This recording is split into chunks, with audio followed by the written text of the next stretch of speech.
अस्सलाम वालेकुम नाज़रीन, वॉशिंगटन नाइट शो के साथ मैं हूं आपका मेज़बान आसिम सिद्दीकी। नाज़रीन, आज का प्रोग्राम जो है वो तैयबा चीमा साहिबा के साथ है। उनकी एक वीडियो भी बड़ी वायरल हुई है और उनकी वीडियो एक ही नहीं, काफ़ी बाद में मतलब पहले भी जो हैं वो वायरल हो चुकी हैं और किसी से भी मुत्तफ़िक होता हूँ, किसी से नहीं।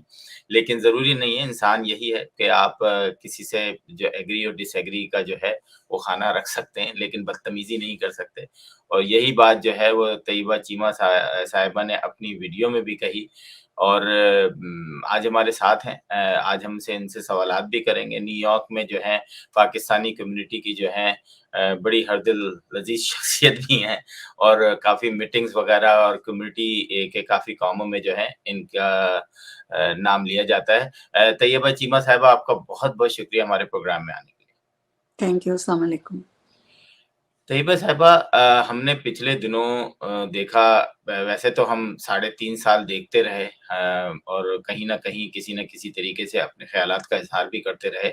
लेकिन ये जो 9 मई के बाद एकदम वाक़यात हुए हों, पूरी दुनिया में जो एक नफ़रत फैलाई जा रही है और एक ख़ास एजेंडे के तहत फैलाई जा रही है, एक मख़सूस अंदाज़ में पहुँचाई जा रही है और आपका वो जुमला मेरा ख़्याल है हम नाज़रीन पहले आप वो वीडियो देख लें तैयबा साहिबा की और उसके बाद जो है फिर हम बात करेंगे।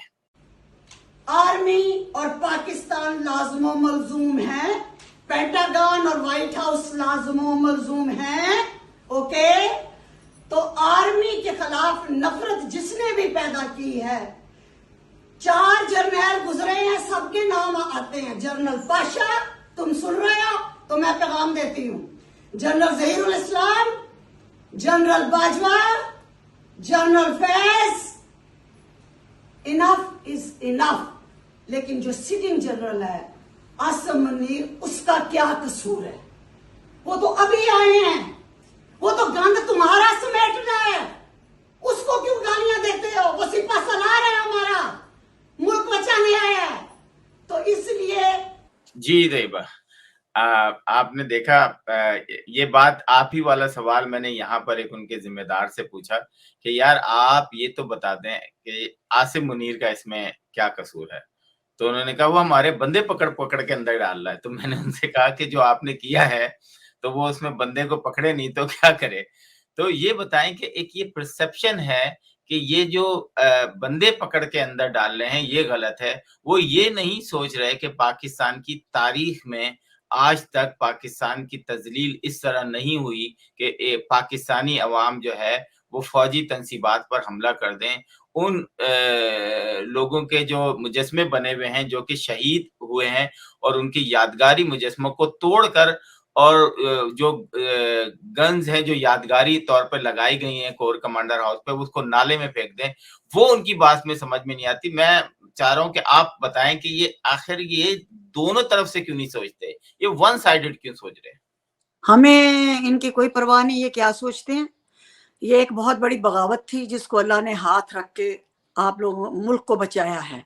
आप हकायक पे बात करें, हमें डैम केयर माय फुट के लोग क्या सोचते हैं, लोग गुस्सा क्यों कर रहे हैं। भाई ये वो बिगड़ी हुई नस्लें हैं, ये वो बिगड़ी हुई औरतें हैं जो क्रश के मारे हुए लोग हैं, इश्क के मारे हुए ब्लाइंड ब्रेन वॉश लोग हैं। ये एक कल्ट बन चुका है और जो अपने लीडर, अपने मुर्शिद, अपने पीर के लिए फिर अंधे हो जाते हैं और फिर इन्हें कुछ नजर नहीं आता। हमारे लिए ये अब कोई इतनी अहमियत नहीं रखते ना पहले रखते थे। ये इनका लीडर 2010 तक ठीक जा रहा था, क्योंकि मैं 96 से साथ ज़ाहिर उनको जानती हूँ, जब से ये बनी थी पीटीआई, जब से शौकत खानम से लेके 2010 में जब बैसाखियों का जब उसे कभी मुझे वजीर आजम बनना है, उन्होंने कहा आप उत्तर फिर तेन बनाने हैं। 2010 के बाद वो इमरान खान में चेंजेस आनी शुरू हुई। पहले वो नजरियाती था, फिर उसमें चेंजेस आनी शुरू हुई और वो जनाब कुछ वफा से शाह से ज्यादा शाह के वफादारों ने उसको जलील किया। मैंने एक स्टेज पे इसको कहा भी था कि तुम्हारी जेब में खोटे सिक्के, और कायदे आजम ने कहा था कि खोटे सिक्कों से, तो आज खोटे सिक्के को देख रहा है ना। तो कुछ मशीर अच्छे होते हैं, कुछ लोग अच्छे होते हैं जो सही मशवरा देते हैं। तो हम तो उससे मुखलसीन में मुखलिस सपोर्टर रहे थे, शौकत खानम के भी और इमरान खान के भी। तो ये तो नए नए लोग आ गए हैं बीच में, ये लौंडे लपाड़े और ये इश्क की मारी औरतें, और ये मतलब इनकी बात ना करो। हम लोग नजरियाती पुराने लोग हैं। हमने इमरान खान को वो 96 वाला भी जानते हैं, ठीक ठाक जा रहा था, उसको सियासत में पंगा दिया, तुम आ जाओ, तुम वो आ गया। फिर उसके बाद वो सियासत कर रहा था। फिर 2010 में जब उसे पता चला कि भी मुझे तो अगर इलेक्शन जीतनी है 13 के, तो फिर मुझे ये अपना तुम मैंने उसको कहा, मैंने कहा तुम तो तब्दीली की वजह कॉलम भी बहुत ज्यादा लिखती थी और मैसेजेस भी करती थी और 2-4 मीटिंग्स भी हुई थी। मैंने कहा आप तो तब्दीली का नारा लेके आए थे, आपको पता है पहलों से जो लोग बेजार थे वही आपके साथ जुड़े थे, तो ये तब्दीली कैसे आएगी अगर आप उसी सिस्टम के तहत आ रहे हैं। तो मैं तो 2010 से इसको बदलता हुआ देख रही हूँ, अपने नजरिए से, अपनी तब्दीली से, अपना एजेंडे से, मौकफ से। और फिर 13 में आपने देखा इलेक्शन हारे, तो फिर उसके बाद आपने फिर 2014 में जब धरना दिया, तो मेरा कलम जो है वो फिर खिलाफ लिखना शुरू हो गया कि ये तो हमें तो नहीं साथ चलना, किसी को सपोर्ट ही नहीं करना, इसलिए कि ये तब्दीली नहीं है। अब ये भी इक़्तिदार के लिए उन्हीं बैसाखियों के थ्रू आ रहा है। तो उन्हीं वो बैसाखियों जिनके थ्रू ये 2018 में आया है, जिन बैसाखियों को इसने 2014 में सहारा लिया था, उन बैसाखियों ने दिया टंगा पनिया ने उन तो करने का जैसे करोगे वैसा भरोगे। अच्छा अच्छा, देखें, ये सीधी बात है कि ये होना ही था। आप उन बैसाखियों से नवाज शरीफ की टांगे टूट रही है, तो उसको एक मुंतखब वजीर आजम को आप निकाल के, तो आप समझते हैं उसी निजाम के तहत मैं आऊंगा तो मेरी वाह वाह, मुझे क्यों निकाला, एक दिन तू भी रोया है मुझे क्यों निकाला। इसमें कौन सी ऐसी नई बात है? ये मकाफाती अमल होना था, मगर ये तो एक सियासी बात है जो मैं आपसे कर रही हूँ, ये तो होना ही होना था। लेकिन बीच में जो 9 मई आया है, वो आपकी 75 साल जिंदगी तारीख में कभी नहीं कोई तस्वर कर सकता। ये जनाब लाल मस्जिद से भी बड़ा वाकया है। ओके, अभी लाल मस्जिद के 4-5 सपोलिये जिंदा रहने दी हैं। देखिए अगले दिन भी इस्लामाबाद में वो डंडा बरदार काले, तो हम उस वक्त मुशर्रफ की आमरीत के खिलाफ थे, तो हमने बड़ी लान तान की मुशर्रफ को कि आपने लाल मस्जिद का और जामे अफजा का क्यों ऑपरेशन किया। वो कीड़े मकोड़े अभी तक निकल रहे हैं। तो ये तो 9 मई एक बगावत है सर। आप इस पे बात करें कि 9 मई में बगावत क्या थी, क्यों थी और कैसे सबूताश हुई, इस पे करें। लोगों की नाम लोग मेरी जूती पे। अच्छा आप इस पे बात तैयबा करें, साहिबा, मुल्क ये कैसे बचा। तैयबा साहिबा, आप ये बताएं कि इमरान खान के पास एक बहुत बड़ी फॉलोइंग भी थी, पार्लियामेंट के अंदर भी थी, आपके पास पंजाब था, आपके पास केपीके था, आपके पास गिलगित था, आपके पास कश्मीर था, आपके पास 80% पाकिस्तान आपकी झोली में था। जी लेकिन आप बज़िद थे कि नहीं, मैंने नहीं सियासतदानों से बात करनी। तो अगर आप सियासतदान हैं और आपने सियासतदानों से बात नहीं करनी है, तो ये उनके दिमाग के अंदर कैसा कीड़ा है कि मैंने सियासतदानों से बात नहीं करनी। लेकिन आज ये कीड़ा जो है वो मुस्तकिल तौर पे मर चुका है। आज वो सियासतदानों से बात करना चाहते हैं, आज वो आर्मी चीफ से बात करना चाहते हैं, लेकिन कोई उनसे बात नहीं करना चाहता। ये क्या अलमिया, इसको ही आप मिस कैसे द ट्रेन। देखिए टाइमिंग्स बहुत इंपॉर्टेंट होते हैं सियासत में। सियासतदान को सियासतदानों के साथ ही बैठना होता है। ये इसको जोम था वर्दी वालों का कि हम एक पेज पे हैं, ये वर्दी वालों के थ्रू आए। हम ये कहते हैं कि कौन नहीं थ्रू आया, लेकिन ये तो बड़े ठीक ठाक टका के 100% 2018 में वर्दी वालों के थ्रू आए, उनकी तारीफों के पुल बांधते रहे। हम जैसे लोग जो तब्दीली का नारा, बहुत सी दुनिया तब्दीली की वजह से इनके साथ, तब्दीली किसको कहते हैं, निजाम की तब्दीली, कि आपने जमहूरी अंदाज से आना है और जमहूरी अंदाज से सियासत करनी है। वो तो ये पटरी से उतर चुके थे, अब रह गए थे कि खाली उनको वजारत उज़्मा का जो था, वो चाहे जादूगरनी उन्हें दिला दे, चाहे उन्हें बैसाखियां दिला दे, बस उसे वजीर आजम बनना है इन अन कॉस्ट। उसके लिए ये सब करते रहे। फिर उसके बाद जब ये इनका पेज फटा इनका, और क्योंकि वो अंदर सबको पता है कि जनरल कमर बाजवा और जनरल फैज हमीद का पेज फट गया था, क्योंकि जनरल फैज हमीद और इमरान खान, उसने इमरान खान को ये लालच दिया था कि हम 10 साल के लिए आएंगे। हालांकि उसने इमरान खान को भी मक्खी की तरह निकाल बाहर करना था और उसने अमरीत अपनी 10 साल चलानी थी।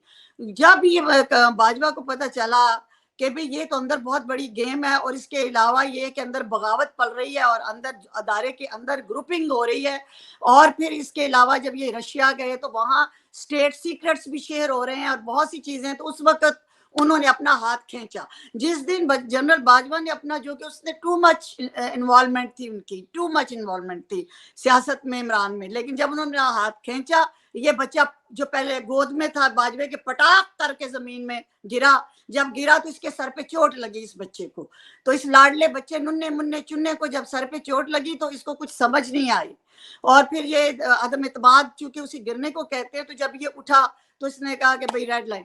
और ये सारी ऑलरेडी कोरोना के दौरान ये 2-3 साल से, ये पूरी ये जितने वो पख्तून जो इनके साथ हैं, अफगान इनके साथ हैं, ये जो भी पंजाबी या सिंधी जो भी, तो ये उनकी पूरी ट्रेनिंग होती रही कि रेड लाइन जिस दिन क्रॉस हुई आपने किसी को छोड़ा। ये रातों रात एकदम नहीं होता। रातों रात फूलन देवी, यास्मीन राशिद, क्या उसका नाम है, डॉक्टर, वो अपना पेशा छोड़ के तो हाथी के ऊपर बैठ के तो कोर कमांडर का घर फतह करने जा रही थी, या इस तरह के हजारों ड्रामे आपने देखे। रातों रात नहीं होता, सारी प्लानिंग थी।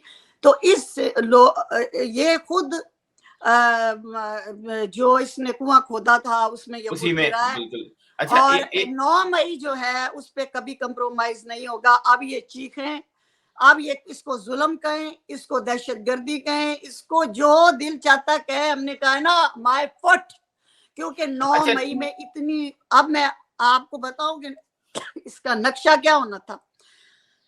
अगर आपकी फौज को इजाजत होती असला उठाने की, क्योंकि देखिए इन इलाकों में जो तनसीबात और जो कैंट इलाके होते हैं, इनमें तो फौज का ही वो होती है सिक्योरिटी। फौज को सख्ती से मना था कि आपने कोई डंडा, कोई बंदूक, कोई चीज नहीं उठानी।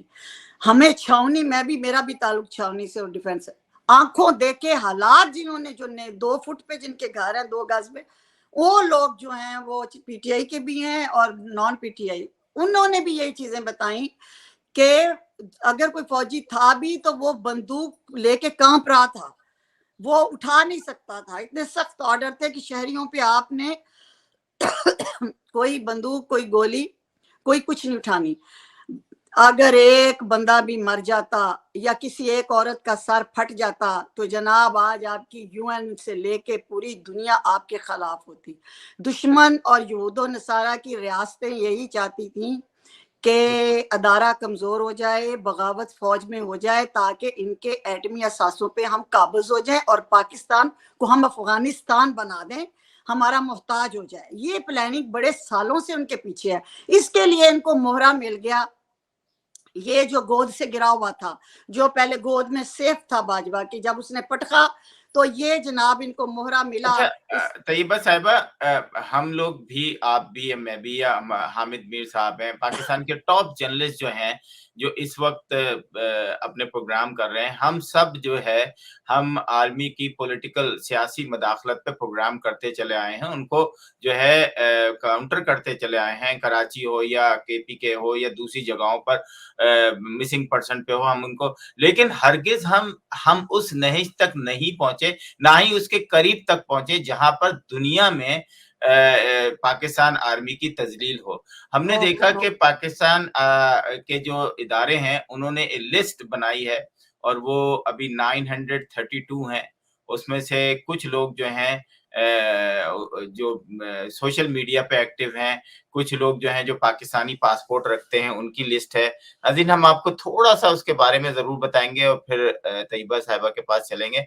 इस तरह की लिस्ट है, आप देख रहे हैं स्क्रीन पर, और इन्होंने बाकायदा बताया है, तस्वीर के साथ बताया है, और उनके काम भी सारे रिकॉर्ड हैं, और ये टोटली सारी कंप्यूटराइज्ड लिस्ट है। और आप इसमें देख रहे हैं कि किस तादाद में लोग मौजूद हैं मुख्तलिफ जगहों पर।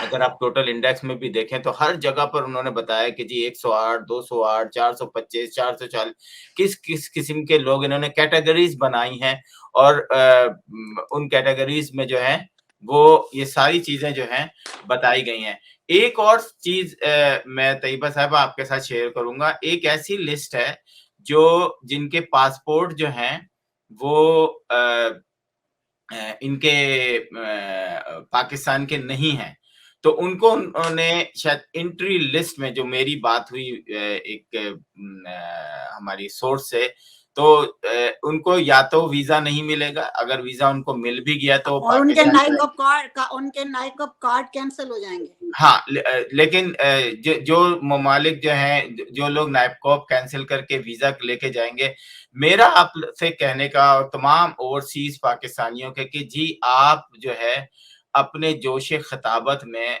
पाकिस्तान आर्मी को तो गाली देते ही देते हैं, लेकिन उसके अलावा आप लोग जो वहां पे रहने वाले पीटीआई के कारकुनान को अमेरिका से बैठकर और उनको बाकायदा उनको बता रहे हैं कि जनाब अगर आपके पास रिवॉल्वर है तो आप चलाना सीखें। मैं 2-3 चीजें आपके साथ शेयर करूंगा। ये वो औरतें हैं भाई साहब, मेरी बात सुने, ये वो औरतें हैं जिन्होंने अपने मर्दों को बर्बाद कर दिया है, अपनी नस्लों को बर्बाद कर दिया है।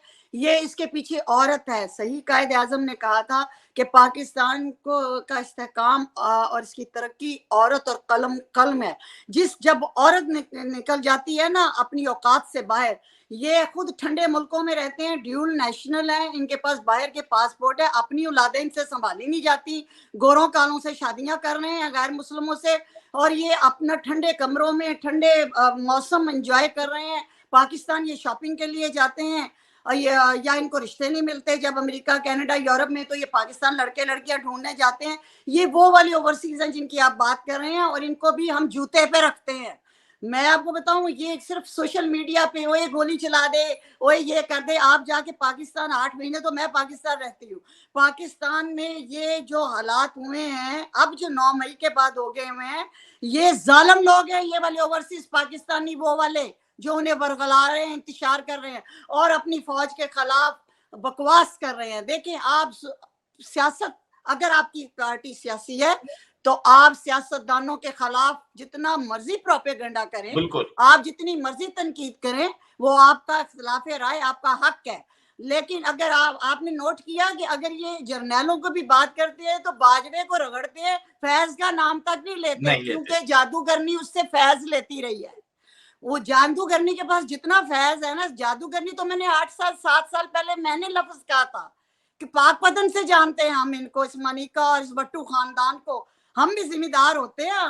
मतलब आप मुझे सिर्फ एक जर्नलिस्ट ना समझे, मैं बहुत ठीक ठाक एक्टिविस्ट एंड सोशल वर्कर हूँ पाकिस्तान की। ईची बीची का मुझे पता है, इस औरत का भी मुझे पता है, इसका बैकग्राउंड मुझे पता है, ये फैज ने कैसे प्लांट की थी। चले, इसको तैयबा साहिबा, पहले मैंने ये फैज से फैज लेती है, और ये जितनी औरतें अपने घर बर्बाद करके अपने शौहर, रिटायर्ड जर्नैल, रिटायर्ड फौजी अफसर, रिटायर्ड ब्यूरोक्रेट्स, या ये जो सर्विंग सिविलियंस, जजेस, या जो भी इनके पीछे औरतें, सासें, बीवियां, ये पागल, इन्होंने मरवाया है इन सारों को, और इमरान को भी औरत ने मरवाया है।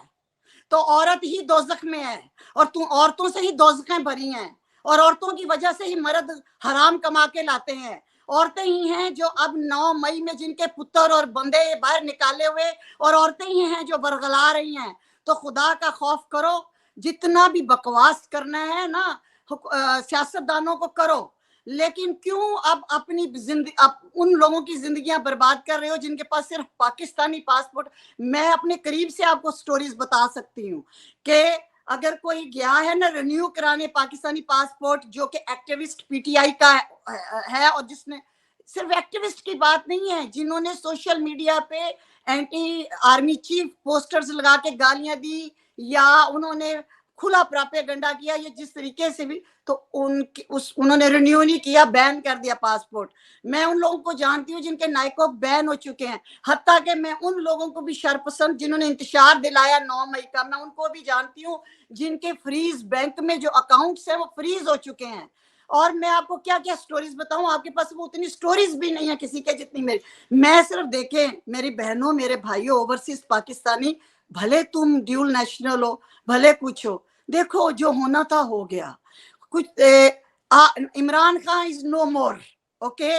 इस हकीकत को जितनी जल्दी एक्सेप्ट कर लोगे, रेड लाइन क्रॉस हो चुकी, मुर्शद को हाथ लग चुका, मुर्शद की वलायत, मुर्शद की करामात सारी जमीन बोस हो चुकी, और पार्टी तुम्हारी जितनी इंतशार फैलाने वाली सारी जेलों में है। इवन कि वो जिसके पास अमेरिकन पासपोर्ट है। और ये भी एक बात मैं आपको इंफॉर्मेशन दे रही हूँ, ब्रेकिंग न्यूज भी दे रही हूँ कि जब टेररिस्ट आप पे केस बनता है ना कि यू आर टेररिस्ट, कि आपने 9 मई में इन्वॉल्व है, तो अमेरिकन पासपोर्ट सिटीजन कैंसिल होनी है, कनेडियन कैंसिल होनी है, कोई आपके पीछे नहीं आएगा। क्योंकि 9/11 आपको पता है, 9/11 बस। और आपको ये भी पता है कैपिटल हिल, तो जिसने इंतशार फैलाया, इंतशार पे उकसाया, डायरेक्ट या इनडायरेक्ट 9 मई में इन्वॉल्व हुआ, उसे कोई मुल्क वापस कबूल नहीं करेगा, चाहे वो कनेडियन है, अमेरिकन है, ब्रिटिश है, आप देखते जाएं।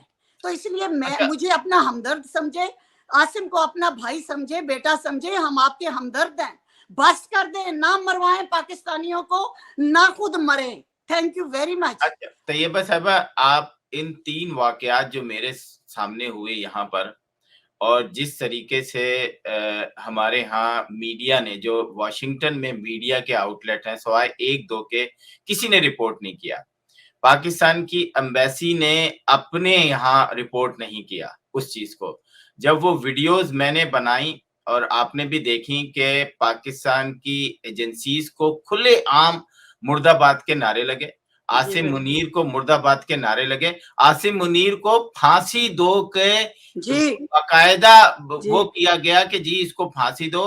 तो सारा रिकॉर्ड उनके पास है। हर औरत और मर्द जो 9 मई से पहले तक ये हरकतें करते रहे हैं, उनके पास एक फुटेज है। अब ये 9 मई के बाद हुआ है, तैयबा साहबा ये 9 मई के बाद हुआ है, ये 9 मई के बाद 9 मई के बाद। अभी मैं आपको न्यूयॉर्क का भी बता रही हूँ, वो तस्वीर मैंने भी अपने सोशल मीडिया पे लगाई। एक मिसाल बताती हूँ और उसकी बैकग्राउंड भी आपको बताऊं। वो लड़की है, मतलब वो प्योर वेस्टर्नाइज किस्म की, और उसने पोस्टर कागज का उठाया हुआ आर्मी चीफ के खिलाफ गलत जुमले लिखे हुए थे, बहुत बेहुदा।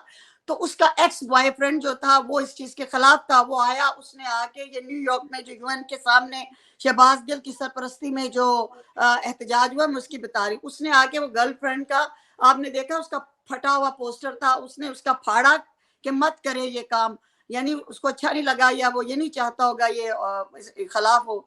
तो वो उसी दौरान उसकी रोलेक्स इतनी कीमती घड़ी भी गिर गई जो, और उसको मारा उस लड़के को इसी जत्थे ने। तो अभी वो केस उसने रपट न्यूयॉर्क थाने में रपट कराई हुई है कि मैं प्रोटेस्ट में ये वो रोड। तो उस लड़की जिसने 9 मई से पहले और 9 मई के बाद एंटी आर्मी चीफ या उनके खिलाफ या फौज के खिलाफ रियासत के खिलाफ कोई बैनर उठाया है या बोले हैं, तो मत भूलें बच्चों, जाके शॉपिंग करने जाना जरा पाकिस्तान, जरा सैर सपाटे करने जाना, तुम्हें घर पते जाएंगे। इमरान तो पूछने नहीं आएगा।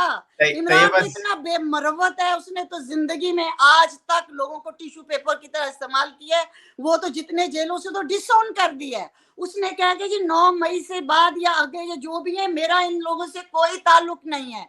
तो तुम लोग किसके लिए कर रहे हो? तुम किस खेत की मूली? मैं अक्सर ये कहता हूँ कि तुम लोग किस खेत की मूली हो कि तुम्हें जो है वो पूछेंगे। लेकिन मैं आखिरी बात ये करना चाह रहा था कि जब एम्बेसडर साहब अपने घर के खिड़की से बाहर उन्होंने वो निकाला, चेहरा निकाला, तो सारे जो प्रोटेस्टर्स थे उन्होंने लानतें दिखाई और इसको इस चीज को कोट किया हमारे कई जर्नलिस्टों ने, मुझ समेत।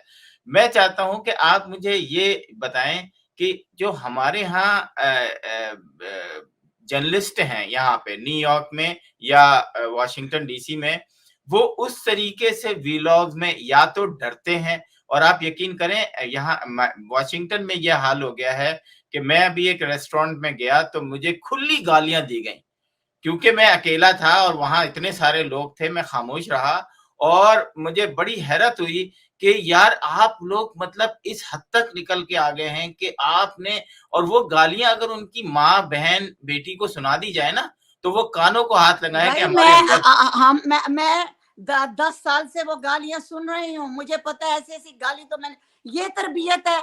इन गालियों से तुम्हें क्या मिलेगा? इन गालियों से अब तुम लोगों को इक्तदार नहीं मिलने वाला, तो मकबूलियत को क्या करोगे जब कबूलियत ही नहीं है? तो ले तो डुगडुगी पे जाओ फिर। अब मकबूलियत, चले अब यहाँ पे इस टॉपिक को हम यहाँ अभी इसको खत्म करते हैं। हम नया एक, हमारी जो इस वक्त की हुकूमत है, 2 और 3 चीजें बड़ी वायरल हुई हैं एक तो हमारा सेनेट चेयरमैन साहब के जो अय्याशियों का एक डब्बा जो है उनको देने के लिए तैयारी थी, जिसपे मेरा ख्याल है कि पूरी पाकिस्तानी कौम ने जो छितरौल की है ना उसकी, तो अगर जरा सी भी इनकी गैरत शर्म मैं तो होती लानत तो ये भेजती हूँ, चेयरमैन सेनेट हो या जो भी, जो मेरे गरीब मुल्क के होते हुए ऐसी मरात ले, उस पे लानत, उसके अगले पिछलुओं पे लानत, उसे शर्म से डूब मरना चाहिए।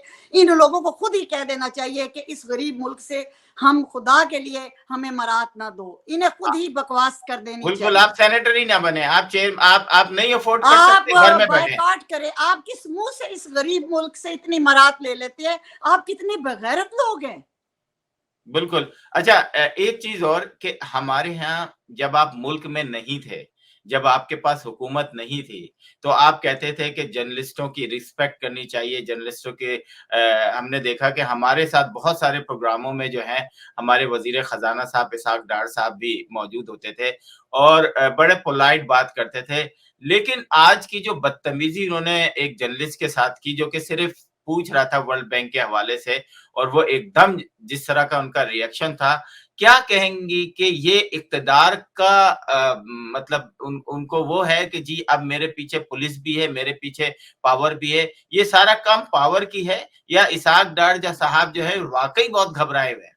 नहीं, देखिए मेरी बात सुने, ये इसहाक डार ही नहीं, सारे आप ये देखें कि जब ये कोई डिलीवर नहीं कर पाते, पहले भी आप इमरान खान का भी देखें, वो उस जैसा तो मुतकब्बर और बदतमीज शख्स कभी आपने देखा है आज तक? हाँ, आपको क्लिप्स कोई बाहर नजर ना, उससे पहले पीपल्स पार्टी की आप देख लें, अभी हम चले मौजूदा की बात कर लें।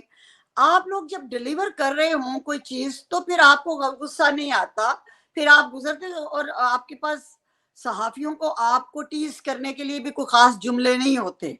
अब इन हालात में हमें पता है कि मुश्किल हालात थे, मुश्किल फैसले मौजूदा हुकूमत ने लिए, और IMF की तरफ से भी हमें बहुत टफ टाइम दिया जा रहा है। लेकिन मैं इसहाक डार साहब से ये पूछना चाहती हूँ कि माशाल्लाह आप तो गरीब नहीं है ना, आप तो जेल में भी नहीं है, और आप इस वक्त मतलब आप पे कोई जाती कर्जा नहीं है, आप लोगों की सारों की वजह से शायद मुल्क पे कर्जा हो, लेकिन आप तो ठंडे हैं ना अंदर से।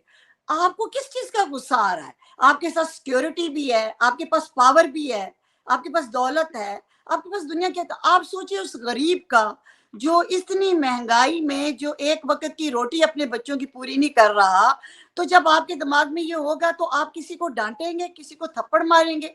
आपको पता नहीं कि सहाफी तो सवाल करेगा, और खास तौर पे अगर सहाफी के अंदर PTI का कीड़ा है, वो तो आपको लाजमी टीज करेगा, ठीक है? जिसको आप यूथिया कहते हैं, वो आपको पटवारी कहता है, वो आपका कोई काम नहीं बनता। आप ऊंची आवाज से बोले भी, आप सबर, शुक्र, तहम्मुल, आजिजी, इंकिसारी से पेश आए उस अवाम के साथ जो भूख, नंग और मुसीबत देख रही। तो आपका जो आज का जेस्चर था, जिस भी सहाफी को आपने सिक्योरिटी के साथ रहते हुए किया, मैं समझती हूँ कि ये नाकाबिले माफी है, और ये एक तकब्बुर की निशानी भी है। तो आपको इसके नहीं लिए करना चाहिए था। अपोलोजाइज करना होगा। बिल्कुल, बिल्कुल, बिल्कुल अपोलोजाइज़। बल्कि उस अच्छा, लड़के को बुला के उससे आपको अपोलोजाइज़। सॉरी कहना चाहिए। बिल्कुल सही कहा। तैयबा जी, आखिरी क्वेश्चन, प्रोग्राम का टाइम खत्म हो गया। मैं चाह रहा हूँ था कि इस पे आप ज़रूर कोई कमेंट करें कि ये जो 3 साढ़े 300 लोग जो हैं समंदर के अंदर जो हैं, उनकी हलाकत हुई है। तो आप कसूरवार जो है, वो उनके वालिदैन को समझती हैं? आप कसूरवार जो है हुकूमत को समझती हैं? आप कसूरवार उन 6 जहाज़ों को समझती हैं, जो उसके पास से होके पानी और खाना देके वाप चले गए हैं? या आप कसूरवार उनको चले करती हैं कि वो तंग आ गए हैं, इस तरह की किश्तियाँ रोज़ाना जो हैं, इनके साहिल पे लगती हैं और ह्यूमन ट्रैफिकिंग अब बहुत ज़्यादा हो गई है। क्या ये सबक देने के लिए तो उन्होंने नहीं किया कि ज़रा रहने दो? क्या वो ये समझ रहे थे शायद कि थोड़ा-सा तंग करके हम छोड़ देंगे? तो ये जो पूरा हमारे यहाँ मीडिया में एक वो चल रहा है, मैं अपना आपको बता दूँ, मैं समझता हूँ कि जब आप 30 लाख देकर गैर मुल्क में जाते हैं और आपको पता होता है कि आप पहुँच पाएँगे या 50-50 चांसेस होता है उसमें। तो मेरा ख़्याल है कि मैं तो वालिदैन को जो है इसका पूरा रिस्पॉन्सिबल उनको बना समझता हूँ कि उनके वालिदैन जो हैं इसके रिस्पॉन्सिबल हैं। आप क्या कहती हैं? देखिए वालिदैन के से भी पहले ये जो जिस तरीके से ये जाते हैं ना, जिसको क्या डॉगी के डंकी कहते हैं, डंकी कहते हैं, ये बहुत सालों से बिल्कुल हमारे बिल्कुल किसी हुकूमत ने भी सदबाब नहीं किया, उन एजेंटों को नहीं पकड़ा, उस ये तरीकाकार गलत है, बहुत सी जानें जा चुकी हैं, ये तो पूरे का पूरा जहाज गया। ये इतनी कहानियां हम सुन चुके हैं, इतनी हुकूमत को चाहिए था कि इस पे पूरा पाबंदी लगाते और एक उनको जायज और लीगल तरीके से इन लोगों को ओवरसीज भेजने का एक सिस्टम बनाते। तो मैं तो इसमें जितनी भी आज तक गवर्नमेंट ने रही हैं, ये कोई नया वाकया नहीं हुआ। इन्हें चाहिए था कि इन नंबर 2 जैली एजेंटों को हमेशा हमेशा के लिए इन पे पाबंदी आयद करें, क्योंकि देखिए अगर दरवाजे खुले हों, रास्ते खुले हों, तो वालिदैन को भी लालच आ जाता है और औलादों को भी लालच आ जाता है। बाहर सारी दुनिया से, बांग्लादेश, इंडिया, सारा ओवर से हर कोई जा रहा है, वो कोई बात नहीं है। अमीर मुल्क कितना है इंडिया, इतनी गवर्नमेंट, इवन कि आप देख लें अमेरिका से ऑस्ट्रेलिया, ऑस्ट्रेलिया से अमेरिका, इधर उधर भी लोग वेस्ट से भी जा आ रहे हैं रिजक के लिए, तो वो तो हाथ पांव मारेंगे, रिजक के लिए तो जाना जाएंगे। मगर गवर्नमेंट ने ऐसा कोई सिस्टम नहीं बनाया जो इन जालिमों से इनको बचा लेते। और आइंदा भी हमें कोई उम्मीद नहीं। बाकी वो तो फिर होना है ना। अब आप पराए मुल्क को, पराए लोगों को आप क्या कहेंगे, ये इतना अंतुनाक वाकया है, आप यकीन जाने। और किस किस अभी ये टाइटैनिक वाला ये कम तकलीफ दे है, जिसमें जी बाप बेटा थे, बिल्कुल। अभी अब देखेंगे $2.5 अल्लाह ने अगर इतना ही रिजक दिया है तो वो तो आधा पाकिस्तान भी पाल सकते थे।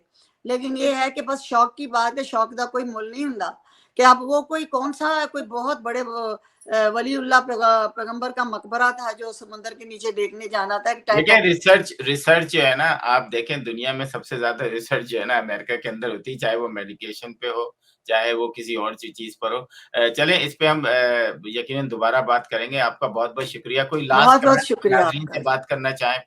30 second. Ji.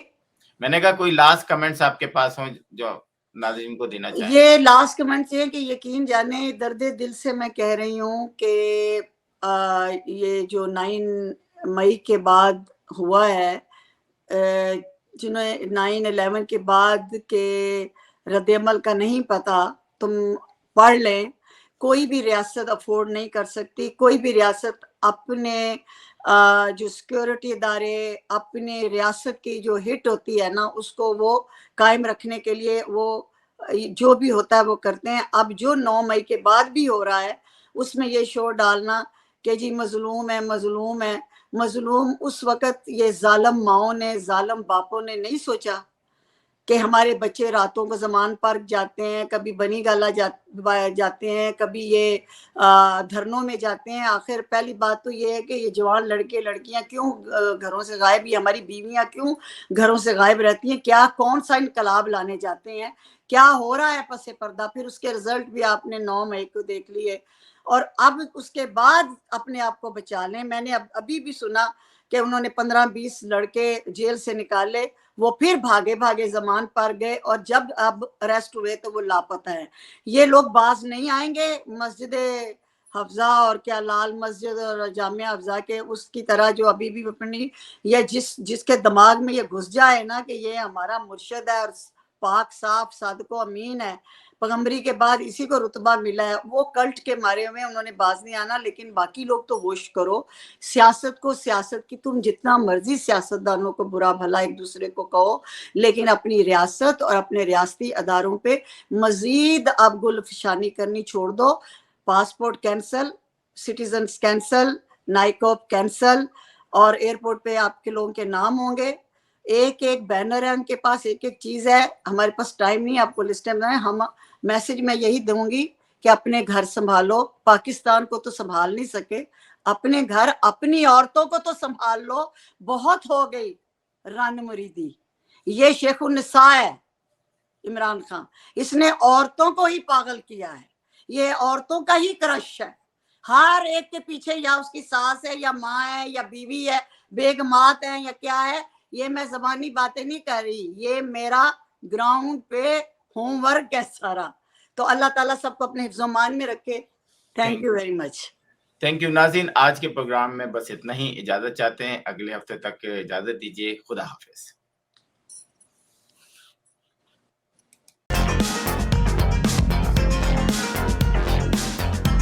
Washington Night Show with Asim Siddiqui.